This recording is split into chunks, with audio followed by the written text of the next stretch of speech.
work at a bank. And that was always the case. Yeah, the people who work for me were like, the computer doesn't work. I'm like, did you see if it was plugged in? Press power.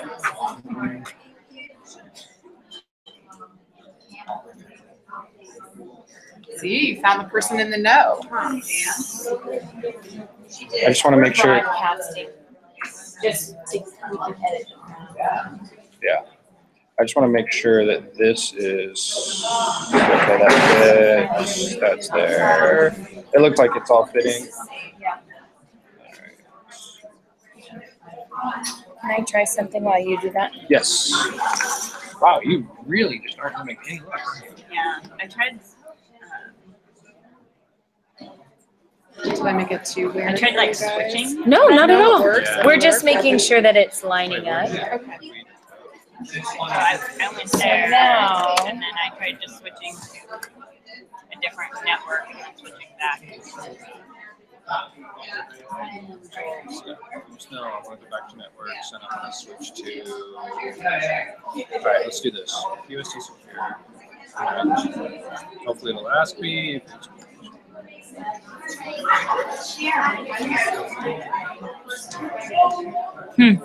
Okay. You good? Yeah, I just won't hide it. It's okay, as long as it's big enough so I can read it. We're set. See the bottom bar, John? It won't take it away. Why not? What if I go to the Click on. That's weird. Yeah. Man, Maybe everything I'm is just jinxing being it. funky today.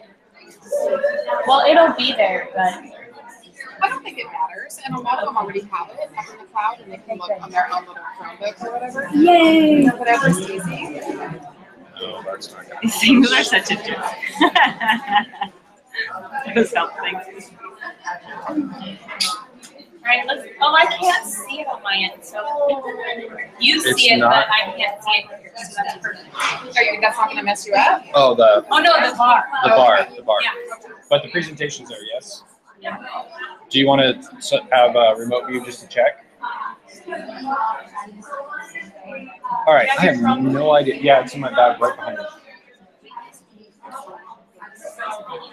This is bizarre because you are connected to the Wi-Fi. Yeah, I just wanted to put those docs in my thing before. I did not know how to do that. That's all I wanted to do. Did you get a Chromebook by chance? I don't know. There's a lot of things. I'm supposed to get a smart board. I had three like literally put in my room, but I don't know. There's a lot of things that You can pass on the smart board thing, but I love smart boards. they drive me nuts. Just because I teach math. I teach math, And or I taught math, I used them for the past 3 years, and now I'm not using it, and I'm that's realizing. hard. That's hard. if I'm you've been used realizing to it. how more awesome it is. If I had a document camera, I'd be fine, but I I don't have used. that either. Well, okay, let me say this. I'm not opposed to smart boards, but I think there's better ways to do it. Because I taught at the continuation high school, I needed to be able to kind of float around the classroom and manage my students, like proximity-wise, because, well, half of them are high. So I used my iPad, and it was essentially, well, I could do, there we go. I could do So everything. did you like explain everything? No, I used Decoding. Because then it allowed me to control the desktop that was connected to the projector, but also write on anything that was on the screen. Right. So that was kind of cool. I was able to just go over any presentation or anything and just start writing on it immediately. I just like anything that like saves it page to page. I don't Yeah. care. It doesn't have to be a smart board. Yeah, Decoding does the same thing. But then I started using the Chromebooks and our LMS Haiku, and I wasn't using my iPad as much because I was putting all my content on there, and then my students were accessing it there. And then if someone was absent, I read said, "Hey, it's all there." That was cool. But you're good to go. What did you do? Just talk long enough for it to figure it out. Sounds good. Thank you. Not gonna lie, I have no magical powers. It just works.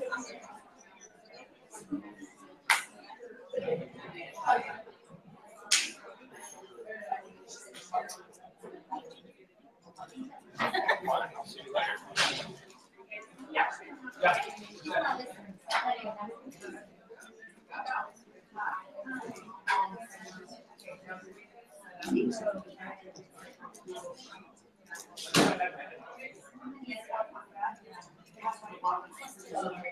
Okay, we're gonna go ahead and start. start on the presentation part of your training today. All you regular faces. You guys aren't so scary. Okay, my name's Christine Jackson. I came to the district as an education specialist. I taught for many years students with special needs. So students who are emotionally disturbed, students with visual impairment, deaf and hard of hearing, specific learning disabilities, students on the spectrum. You name them, they've been part of my classroom or part of the students that I service. And I took a different position this year working as an instructional specialist. I report to our director of special ed, and one of my responsibilities is making sure that all of our teachers throughout the district are comfortable and familiar with the students who have special needs that are going to be in your classrooms, all the way from kindergarten through seniors in high school. So what I'm here to do today is just share with you a little bit about what you can kind of expect. So do me a favor, show me or raise your hands if you have students in your classroom right now with special needs. Awesome. See, there's half my battle, right? Sometimes it's a great thing. Sometimes it's not such a great thing, right?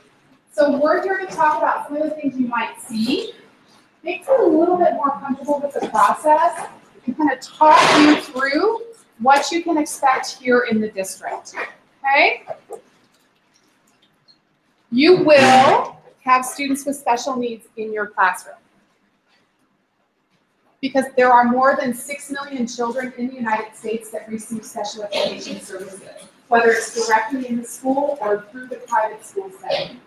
Here in Pasadena Unified, we have a little more than 19,000 students. It goes up a little bit and it will go down a little bit during the school year.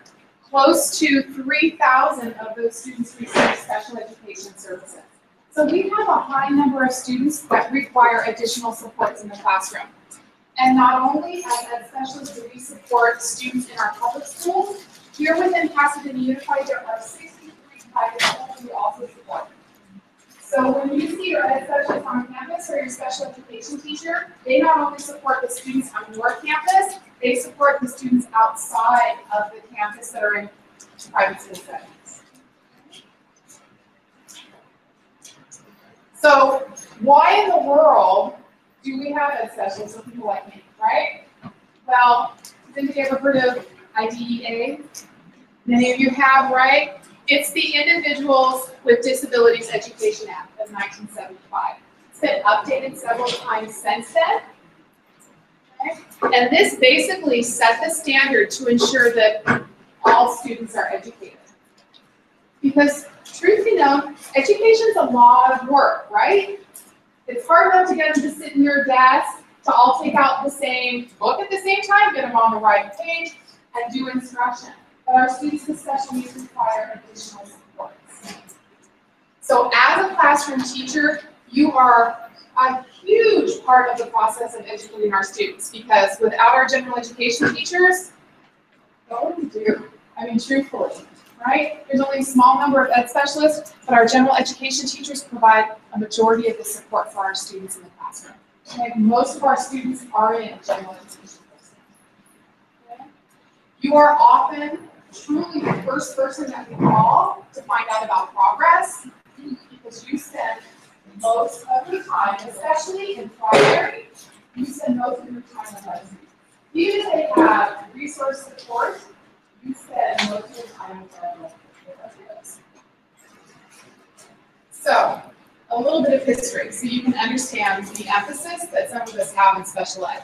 Until 1975, the latter part, 1974, 1975, schools were allowed to exclude children who were different. Okay? What we would call children with special needs. Traditionally, these students did not attend public school. They would attend a private school, or they would be institutionalized. Many of the students did not attend school at all. Sometimes when a child was born with a disability or something that was disfiguring, and the family knew that, they would send the child away. So public school wasn't even an option for that family, and they never tried. And I will share with you, this is alive and well. Not here necessarily in the United States as much as in other countries. Just recently completed an intake for a student from a region in China who had not been allowed to attend school for more than 10 years. When he was 3 years old, he went to the local community school, and the parents in the community put together a petition because they were concerned that he was different and their children might catch something from him. So he has been ousted from school for 10 years and educated at home. And fortunately, his family was able to bring him here, and now he's being educated in our system here. So even though 1974, 1975, it may seem a long time ago, we haven't made as much progress as we would like to, but we're fortunate in the United States that we are able to educate our students. So, IDEA was passed to ensure what we call a free and appropriate public education. So often in IEPs, and you will be asking lots and lots of IEPs if you haven't already, it's called FAPE. So what does that mean? A free and appropriate public education. It means that every student here in the United States, all the way up through the age of 21 and 11 months, has a right to be educated in a public school classroom. If we can't provide the education in a public school setting, we will provide it outside that setting. Okay? It has been updated to kind of move a little bit with the times several times since 2004, but ultimately it all comes down to let's educate our students, let's make sure all of our students have equal access to education, and let's make sure we're educating them appropriately. Okay, so if I ask you guys in an IEP, what's FAPE? What are you guys going to say? Free and appropriate public education.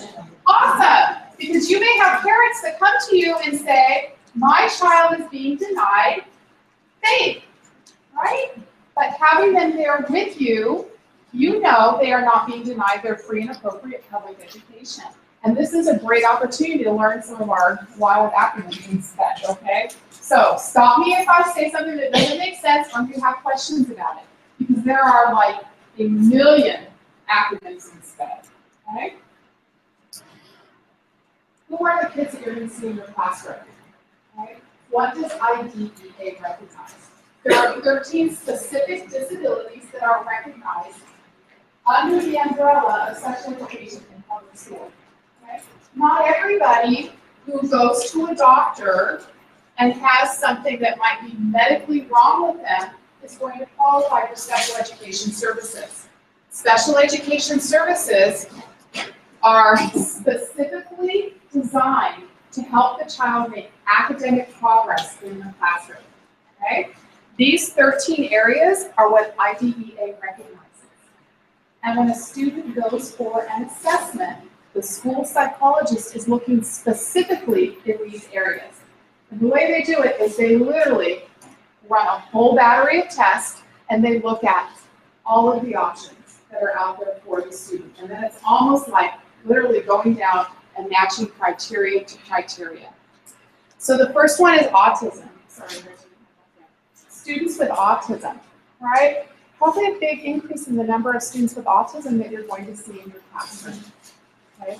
Students, there is no delineation anymore between Asperger's and other areas of autism. It's all on the autism umbrella, all on the same spectrum. Okay? Visual impairment. We have a number of students here in the district who are visually impaired. So it may be a minimal impairment, but it might be enough to qualify them for special education services.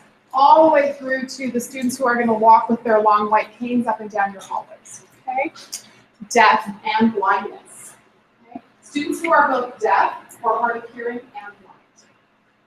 Then we have intellectual disability. This is kind of a newer term. Some of you may be familiar with previous terms, but now students are identified as being intellectually disabled. Anybody remember what the label used to be years and years ago? No? Okay. Yeah, and it wasn't a pretty term. There was an over-identification of students in that area. And so now we look at intellectual disability. Okay? Emotionally disturbed. Okay? We have some students who have some significant social emotional challenges. These could have been things they were born with or life experiences that brought them to the point where they are considered emotionally disturbed. Okay? It's not uncommon for students with emotional disturbances to be receiving treatment already, but to be part of our general education system. And they may be taking medication to help control their symptoms. Okay? We also have students who are other health impaired. That's another way of saying, this kid can't sit still, okay? Attention deficit disorder. Everything that doesn't fit underneath that umbrella, all right? You'll notice I didn't say ADHD, attention deficit disorder, because if a child is hyperactive, that doesn't preclude them from being educated in the classroom. Just because they can't sit still doesn't mean they can't stand in the back of the room and take notes, okay? So OHI refers to students who have ADD or other issues that are very challenging. Orthopedic impairment. So maybe a child who needs a walker, maybe a child who is in a wheelchair, who just needs some help getting from class to class or moving through your classroom. Learning disabilities and specific learning disabilities. You see a lot of that in your classroom. A lot. And there are different types of learning disabilities. There are many, many different disabilities where the child can have more than one disability at the same time. Traumatic brain injury. The child is born, attends school, and is involved in a horrific accident. Traumatic brain injury. Developmental delay. Also students who are making some progress, but they're not making the progress that we would necessarily like to see in the academic setting. We know that something might just be kind of just not quite 100%. Their test scores are not indicating they're making a level of progress that we normally would like to see. Okay? Maybe they have a note from a medical doctor. All right? Speech and language impairment. We have many students in the classroom with speech and language impairments. Just because a student has a speech and language impairment doesn't mean they have a cognitive impairment. It just means they can't always get the words out. But on the other hand, some of your kids who do have speech and language impairments also have commingling things. Because speech and language doesn't just start in the mouth, right? It starts in the brain. So they may have other challenges also. Okay? And the last one, multiple disabilities. Not a pretty one, right? Lots and lots of disabilities. So you could be a student with autism who is also visually impaired. You can be deaf and hard of hearing and also have a specific learning disability. So there may be more than one commingling concern. You can be twice exceptional. There are lots and lots of different challenges for our students with special needs in the classroom. Okay, questions. It's a big long list. Any questions about how IDEA recognizes students with disabilities? Yes, ma'am. So if there was a student with ADD who was diagnosed with ADD and they were put into the SPED environment and perhaps even into SPED classes and not in mostly general classes, especially in the middle school and high school level, is there any way through aptitude that they could be taken out of that program, or they kind of in it for life? No, our goal, we're like a temporary placement. Our goal is to remediate the skills that they have not met or skills that they're lacking and move them out of special ed. Okay? That's the goal. We're like temporary support. I know sometimes, especially when you get to high school and you have students who've been in special ed for many years, you wonder what in the world is going on. These kids are never going to, they're never going to progress. They do progress, but they progress on their time schedule, not on ours. And so if they need support through high school, all the way up through the age of 21 and 11 months and 364 days, we're going to do that. Because special education doesn't stop at 18 or 19 when they graduate. We also have what's called the college program. So an adult program for our students, all the way up until literally the age of 21 and 11 months and 364 days. So when the students leave their classrooms in high school, they then transition to the PALS program in our classroom. Literally from the age of birth all the way through the end of 21, we are responsible for educating them. Once they reach 18, not only are we teaching them academic skills like counting money, we're teaching them how to get a job, what to wear, how to dress and present yourself when you go to a job.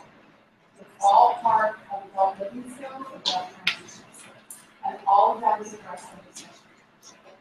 Okay? Questions?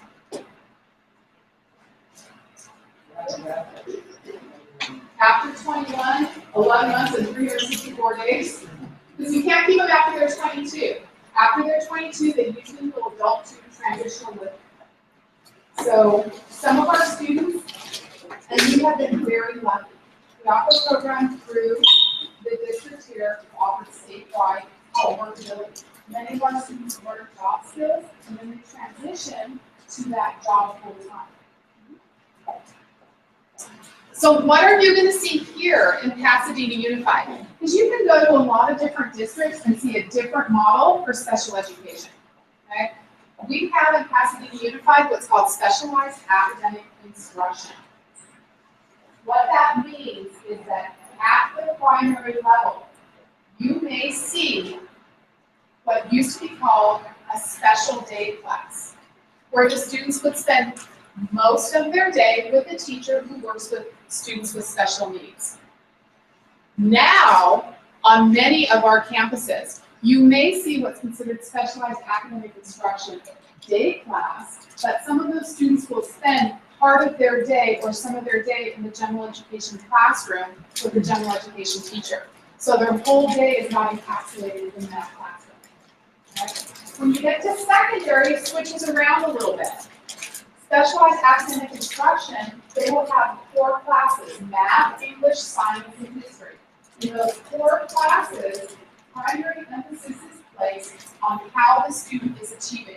So, for example, you have a student who's doing really well in math. They can be part of general education math class, but maybe they need help or nutritional support in English, language, arts, and history, then they'll go to the ed specialist for that. Does that make sense? Then we also have what's considered a more moderate to severe model. So students who,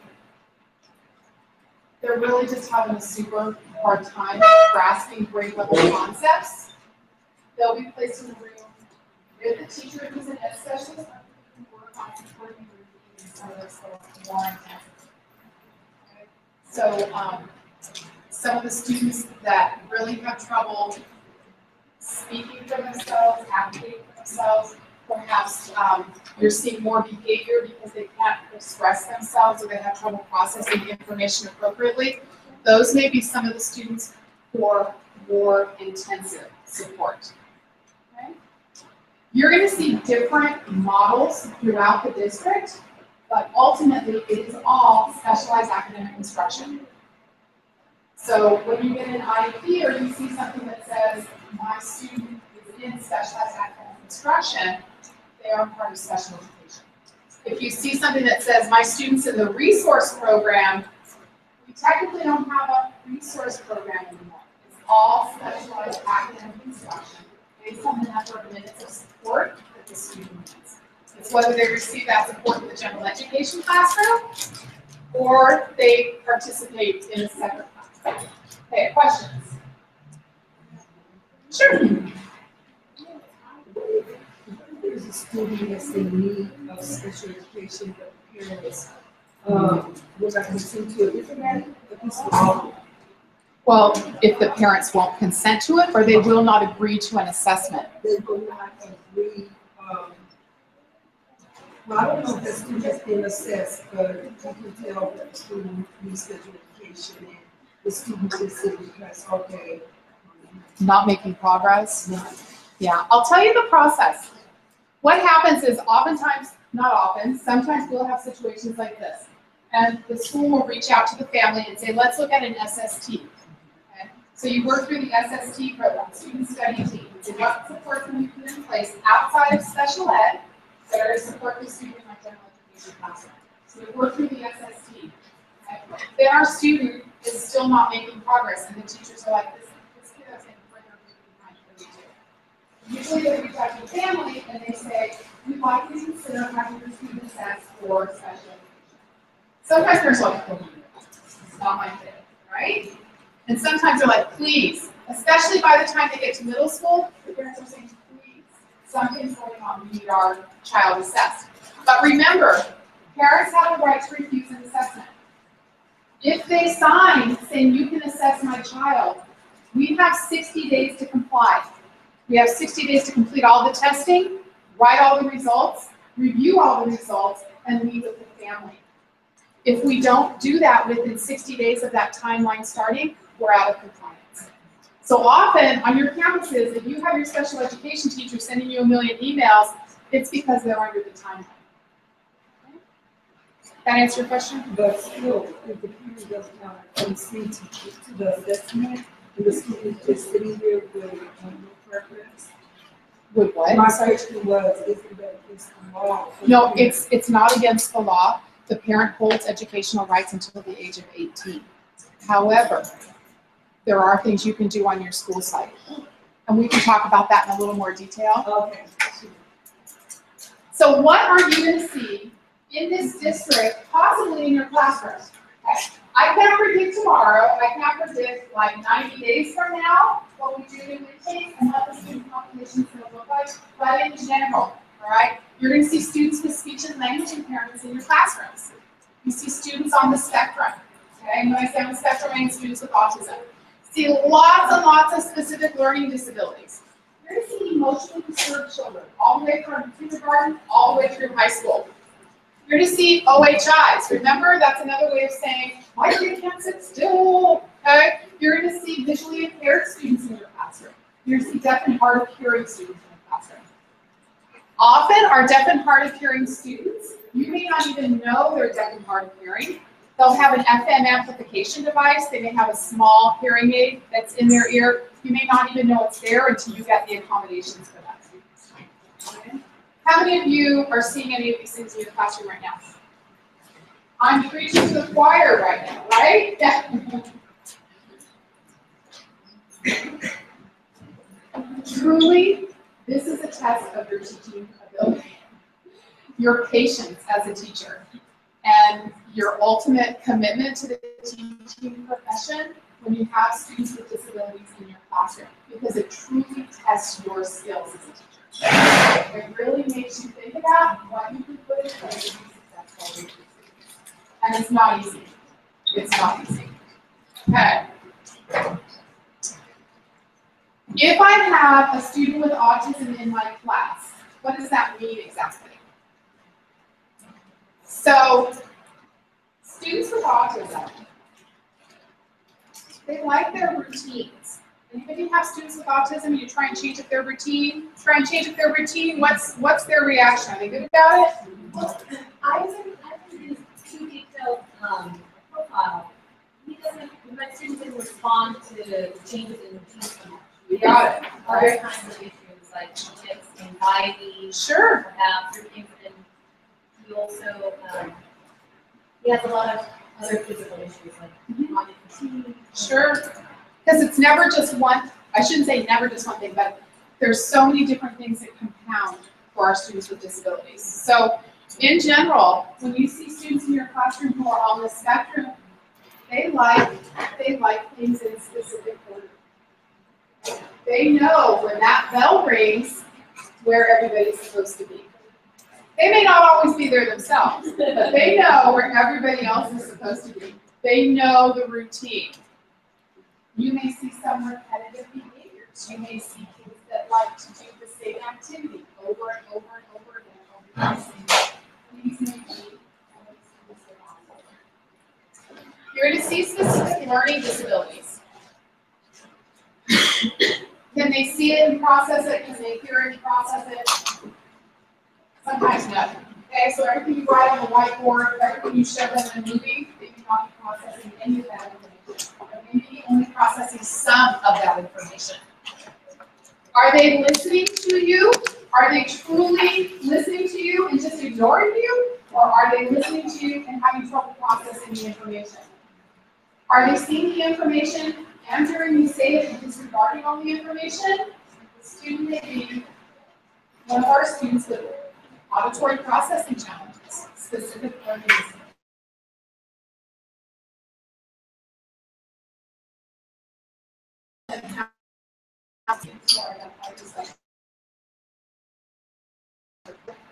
And sometimes the classroom teachers are the first ones to notice that maybe the student is learning than the other students.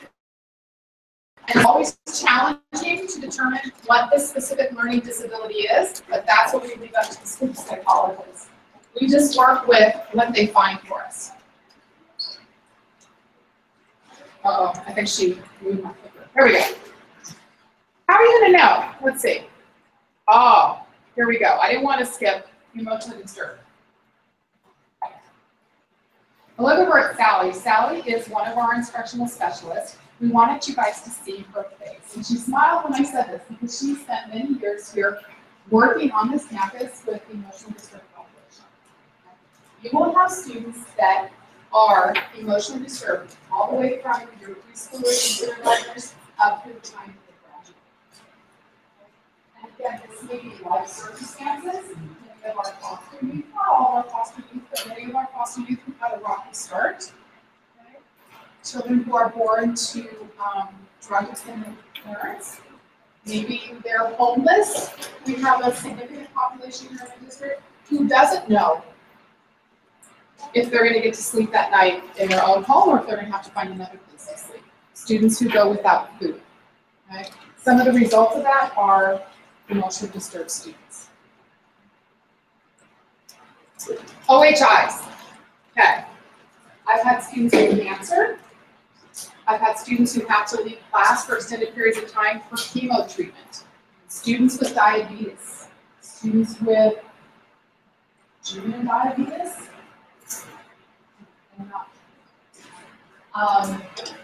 Students who have ADHD. All of these are under the umbrella of OHI. These are students who primarily function awesome in the classroom, but because they're ill, it's harder for them to keep up. Does that make sense? Okay. They may miss large amounts of school to help with their disability. Speech and language impairment. We touched on this a little bit earlier. These are our students who may have trouble articulating what they're feeling, articulating their concerns. And remember, it may be a speech and language impairment where they have trouble pronouncing words. It may be more deep-seated where it impacts their ability to read and process information. So sometimes when you see a student identified as a student with a specific speech or language impairments, especially in elementary school, some of the kids do awesome and they exit the program. Other times it's students who have some more challenging issues to deal with and it just happens to show up at that point. Okay. Uh-oh, there we go. See, now I skipped one. So how are you going to know? Okay. Your SPED teacher on campus will have an IEP, an individualized education plan. You should receive a copy of the student's accommodations, and I'll show you what they look like. And if there are goals that you will be working on in your classroom, you will also receive a copy of the goals. Many of the teachers, the SPED teachers, will pass these out to you within the first, I like to say the first week, because sometimes the classes will shift a little bit. You may have students who start late or move from one classroom to another. Primarily, if you think there may be students in your room, seek out answers, okay? So if you think that there's a student who may have an IEP and you would like to look at it, please ask to look at it, right? It may help you when you're designing instruction. Okay, we have what's called an IEP in special education. Outside of special education, we have what's called a 504. Have many of you heard about 504s? Okay, so a little bit, it's kind of murky, right? You hear the term thrown around a little bit, not always 100% sure what it is, okay? So, An IEP is a legal document. We have to comply with the federal government standards, okay? In addition to a whole bunch of other standards, okay? It is used for educational services, instructional accommodations. We also use it for promotional criteria. So whether a student receives a certificate of completion or not, or whether they graduate with a diploma. Testing modifications and academic goals for students who have been classified into the 13 areas that I showed you with IDEA earlier, okay? Who's responsible for implementing that IEP? What are you guys responsible for? We all implement the IEP, but as classroom general ed teachers, it's important that you have an opportunity to read the IEP that would pertain to your student review. That you have goals and accommodations, and that you actually sign saying that you have received those things. Okay? So if we ever go through due process or the student files on us, we want to make sure that they know you had access to that IEP with those goals and accommodations. Okay? So when the teacher hands you that, make sure you say, oh, is there anything we can sign? Protect yourself and protect your students by asking for that. Okay? What's a 504? Okay. A 504 is also a legal document. It is not a special education document. It provides accommodations such as medication administration and testing modifications. So for example, a student who might need extended time between assignment or reader, somebody would read some of the test questions to them. It works without an IEP. So a student does not need to be identified under those 13 criteria to have a 504. It is a civil rights document to provide equal rights to all of our students. Special education also has to comply with the Office of Civil Rights, the California Department of Education, and the federal government directly, in addition to IDEA. But the 504 is specifically to address civil rights issues. It provides an opportunity for extended time on in-class exams, unlimited opportunities for remastery, and extending deadlines. So a student with a 504 may be able to turn in work all the way up through the end of the grade year. You guys know that, right? Okay. And then not giving medication, but being able to go to the nurse to take medication during class. Okay? And notifying special ed provider if the student brings medication to school. So that's what a 504 is compared to the IEP, which is a special education document. Okay. Here's where it gets really fun. You guys get to see all the different IEPs we have in the district here. Okay. What I did here is put up some sample IEPs. Because at some point, they're going to hand you the IEP, whether you're in the IEP meeting itself or you're in your classroom, and they're going to say, take a look at this, read over the goals and accommodations, we have a meeting in a few minutes. Okay? Hopefully they give you more time than that, but I wanted to see the important pages that are going to pertain directly to you and what you do in your classroom. This is the first page. It's going to tell you what the student has been eligible for under the criteria of IDEA. It also gives you contact information. And sometimes this has more contact information than you're used to seeing. So if you're having trouble contacting parents and the child qualifies for special education services, ask to see that front page of the IEP. Okay? It also talks about the district of residence and their actual schools that they're at. Okay? It indicates, again, the disability, and it talks about when the student originally qualified for special education services.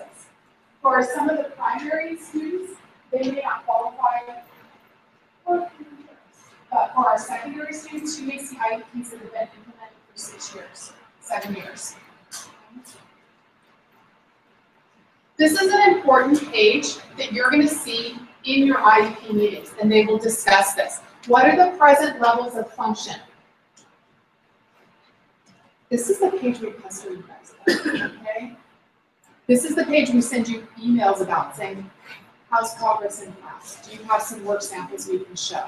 Because we have to document the level of progress they're making in their general education classrooms if they're in a general education process. So we want to know everything about them. Are they making friends? Are they socializing appropriately on the school campus? Are they completing their work in class and not like in that socialization? Okay? We want to know it all, and we include all of it in the pre-academic, academic, and functional skills section of the IEP, which is just below our state testing section. We document and report all the state testing as it goes through every year. Sure. If we've been in IEP meeting and I haven't gotten that. Well, that's okay. You'll see it at the end of the meeting. Yeah. Well, what if they did it? Because I had an IEP meeting. It was almost an hour and they never gave me any of that. Well, they won't necessarily give it to you like, here, take this home, peruse this. This is all the information that they're going to cover in the IEP. But you may get the email saying, how's the student doing in class? Do you have the work samples? That's where they're putting all that information. Yeah, it's not just for them to keep. They literally have to submit it with the IEP. They were obliged by law to put all those work samples that you give us and attach it to the IEP and submit it. Okay? We talk about communication. Their gross and fine motor development. Can they navigate the school campus alone? Or is this the kid that is forever coming back late to your class because he gets lost? Okay? All of that is documented. What about vocationally? Does this child need skills to be able to access a job when they're 18? Or they're in 3rd grade and they remember to bring their textbooks every day. They remember to bring back their homework. Okay? We follow this over the years. So the same kid in 2nd grade who couldn't remember any of his supplies, is this the same kid that we have as a junior in high school who still can't remember to bring his supplies? Okay? Adaptive and daily living skills. Okay, come on, face it. Our kids don't bathe every day, right? Okay.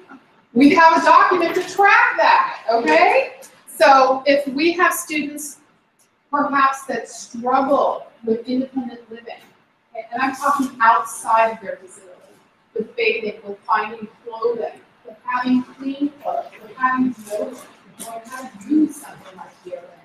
We document information in here so that we can support them academically.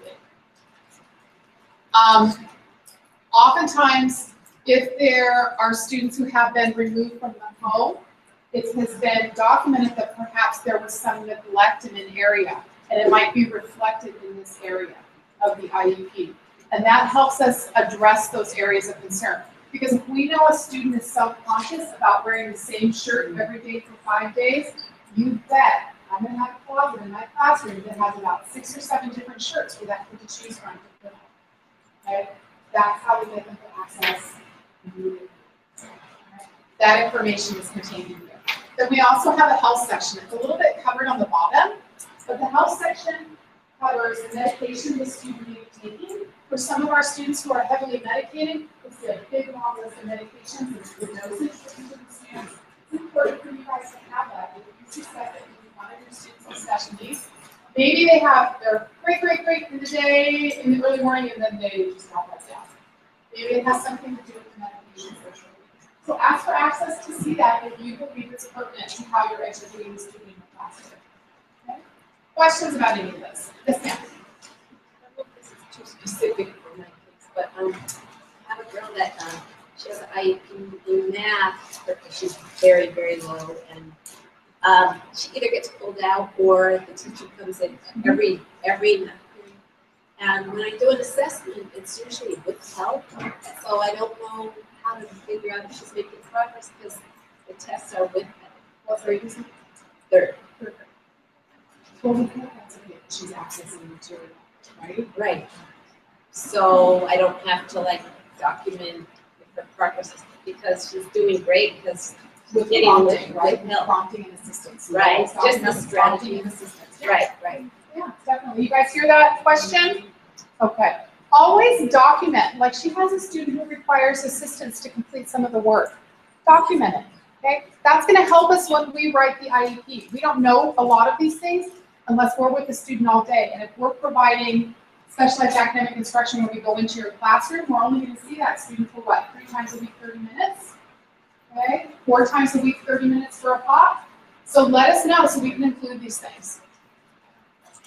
The district provides additional support so the student can access the curriculum. Yes, ma'am. And then my school, my administrators, I would want to wish the job of trying to figure out how to give some general education experience to the largest, unfortunately, SPED community in the high school district. But, and I have a class with 15 SPED kids, 10 not SPED, and then in addition to that, 4 gate kids. And I feel like Are you like overwhelmed? Yes. Yeah, Especially a for lot. my gate kids.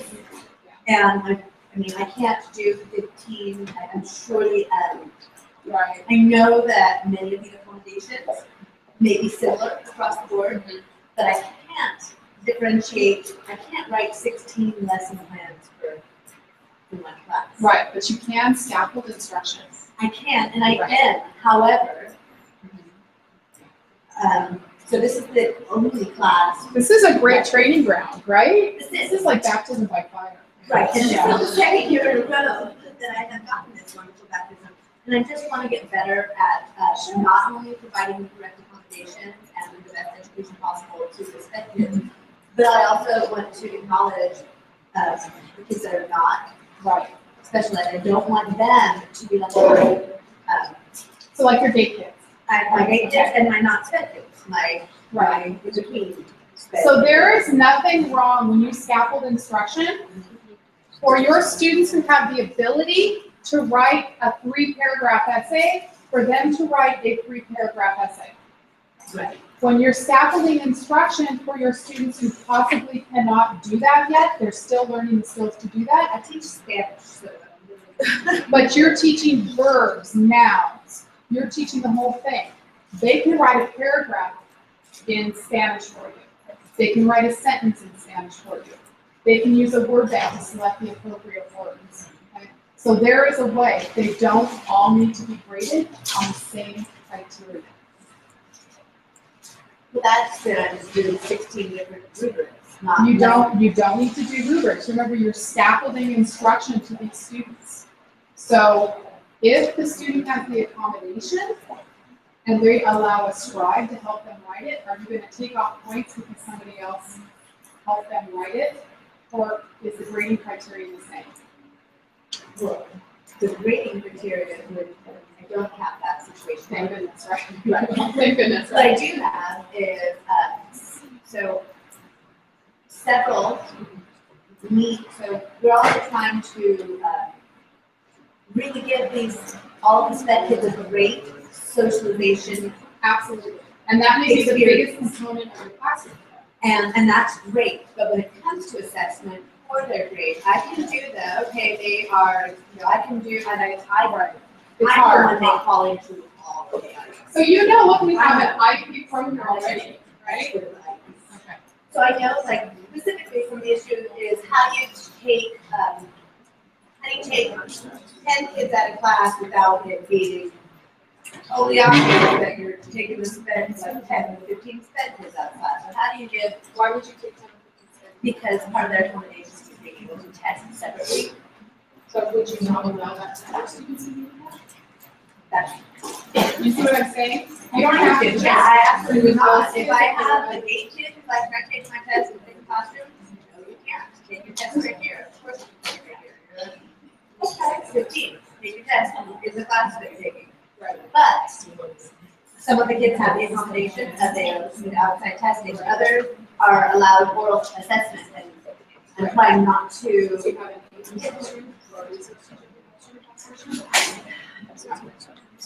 We're gonna talk this. Okay. All right. Special factors. So she's in a situation where the special factors page might help her. Does your student require assistive technology to meet educational needs? Okay. Do they have an iPad to communicate? Do they have something to scribe? Not necessarily, right? Who is doing the support for the student? If you have a deaf and hard of hearing student, we have amplification of devices that can be provided to them and to you, provided as necessary. Okay? Do they need that iPad to complete their work? Do they need an Alpha Smart? Okay, things are available through the district, providing an assessment shows it's an educational need for that student. You can't just call me and say I need an iPad for my student. I need an iPad. My kids at home need an iPad. Okay, you have to need that for a specific educational reason. Okay, many of our students who are not communicative, they don't have communication skills, they may have access to an iPad with text on it so they can communicate their wants and needs. Okay? So there are different reasons for different things. Okay, statewide assessments. Why do some of my kids take accommodations outside the classroom for testing, right? Statewide assessment. As a team, we determine which assessments your students will take. And that's why it's so important that our general education teachers are in our IEPs. It used to be we had CSTs and CMAs for English and mathematics. Now we just have it for science. We're the people who determine what that student takes and what the accommodations and modifications are during that testing experience for the student. Okay? You'll see that each test is listed and then the accommodations are written underneath it. Now we have the SBAC, or what we call the CAS. It's going to look like this for our English language learners, for our self-testers, and then above that you'll see physical fitness testing. Okay? So if you have a child with orthopedic impairment, it's not fair to ask them to run the presidential mile, right, in what, 7.6 seconds? 7.6, right, something like that, I forget what it is, right? So this is the area where it's documented.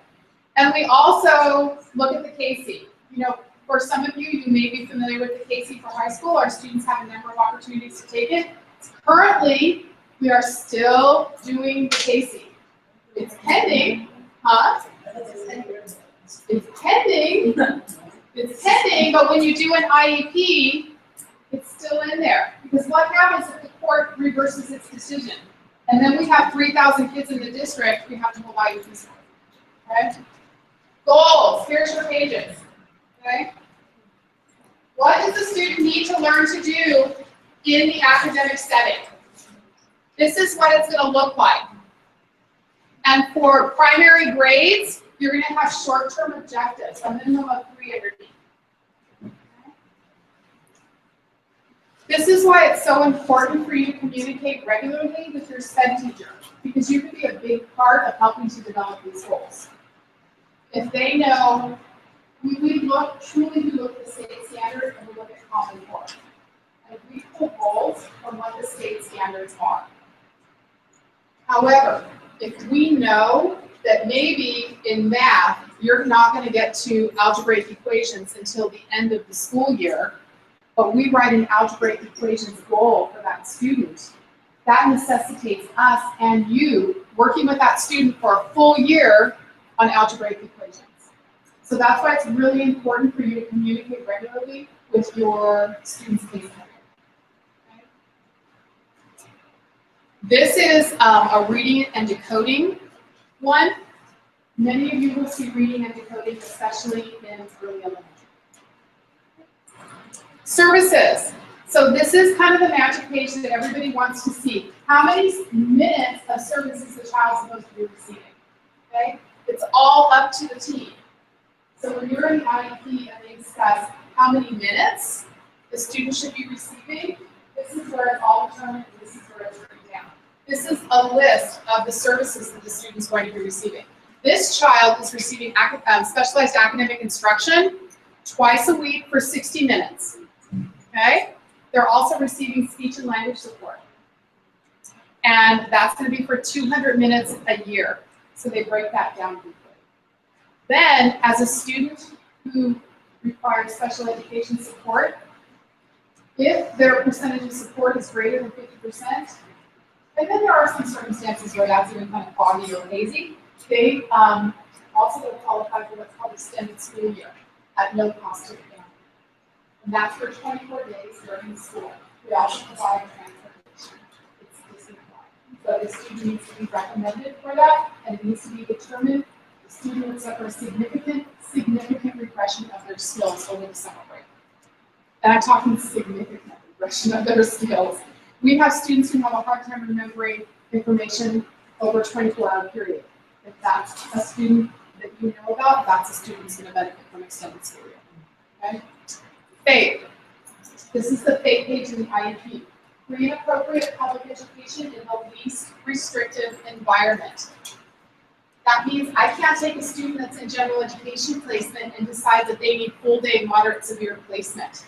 You have to step up placement. We step it up gradually to see if the supports that we put in place are appropriate. We want the least restrictive environment. That's you guys.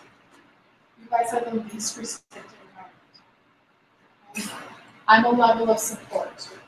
We come in as support. We slowly build support and see if the supports that we have in place are appropriate. It's not an all or nothing catch-all kind of system. It's a slowly build to see what this student requires to be successful. And then when they are successful, slowly step back support and see if they can be mainstreamed all the way back into this is hopefully a temporary placement for our students to remediate and to help them meet the skill gap. Okay, questions? It's my favorite thing. That's my way to get all my students in general. You guys are like, oh no, here she comes. It's so important that our students have access to general education curriculum, that they're part of the general education today. Okay, so truly, we do everything in our power to keep our students in the general education classroom with the supports necessary, because they're learning so much more than just academic things in all of it. So much. Think of the dynamics in your classroom in just the first hour of the day, right? So much happens, not just academic. Tons of social stuff going on. Tons of it. Very important. Okay, accommodations. This is the page that you're going to get with your goals. It's going to list every accommodation, and it's going to be checked off on the side if it applies to your student or not. The more specific, the better. We are obliged by federal law to implement the accommodations that are appropriate for each of your students. This is a tough page because it's hard. And you know, like one of our teachers was saying, it's hard to do all these things throughout the system. It is hard. But we need to do that to keep our students supported, right? Because we're there to educate all of them. Okay, you are truly not alone. There are lots of us here in PUSD that work with our kids with special needs. Even though some days you may feel like you're on your own, especially with your class with all the kids, you have people like myself. You have your ed specialists, special education teachers. You have teachers of the visually impaired that are part of our school district. You have deaf and hard of hearing specialists. We contract specifically with 2 that work directly for our district. We have orientation and mobility. Those are people who help your students navigate the school campus, especially if they are visually impaired. We also have speech and language pathologists. You guys may be very familiar with the speech person on your campus, right? They do a lot of pull-out. We have adaptive physical education providers, people who do adaptive PE with our students who may have challenges being part of general education curriculum. And we have our school psychologists and ARIS providers. So students who have some significant mental health issues or challenges that cannot be addressed by your school psychologist, they will be referred for an ARIS assessment. I didn't put on here, but it's important to note, if you have a student that has significant behavior challenges, we have behavior specialists within the district that will go to your school site and work with that student. So you're not 100% on your own, okay? And always, above anything else, remember the level of confidentiality with our students with special needs is huge, okay? Huge. They put the fear of all things on us as case carriers, that if this information is leaked or shared with somebody it's not supposed to be shared with, it's like, okay? Very, very important. You have medical information, you have top secret confidential educational records. All of the information that you receive is confidential. The only way you release this information is if you are so. Okay? I mean, truly, this information is kept locked in your desk. You don't leave the papers out on your desk for somebody to walk by and see. Truly, this is one of the most challenging but difficult parts of special education, and that's why you find we're such a, we're kind of a close group, right? We don't say a whole lot, There you go. Okay? It's drummed into us. Okay, I provided a general cheat sheet because there are acronyms and things that we're going to hear. I didn't write this, but this is one that I have had for a long time. It talks about IDEA, about faith, the least restrictive environment, FERPA, accommodations, and modifications. So it might help you when you feel you need to like work on your lingo a little bit with SPED, because you will see all these things. These things will be talked about in IEPs. And those are the references for today. But in addition to this, I will tell you, if you haven't found it already, I don't know, is it in the cloud yet? It will be. Okay. Yeah, it will be at 12 a.m. I do all my work. So this will be in the cloud, if any of this you need to refer to for, I don't know, if you want to like read late at night and you want something to sleep by, there you go. Any questions before we pass out information? Questions? Yes, ma'am. So, in regards to the confidentiality, so when I have students with IEPs who have certain accommodations, like they can do open note tests, Sure. things like that, I'm wary of the moment that when I have other students have to clear the desk and it's not an open note or open book test, how can I protect that student so that the other kids don't go, well, does he get to use his notes and things like that? Well, you know what? I think you will find, and it starts young. Okay, it starts very young. When you explain to the students, everybody's needs are different. Okay? And so will be using his notes today.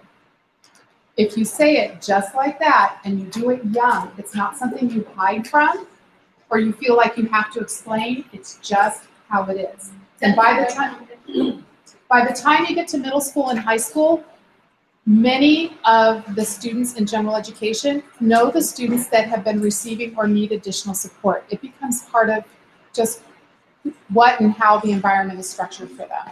It's not a big deal. The clearer you are and the earlier you are about saying it, the more cut and dry it becomes. It's just part of life. None of us are treated exactly the same way all the time. And I know we try to reach for a level of conformity in the classroom, but the fact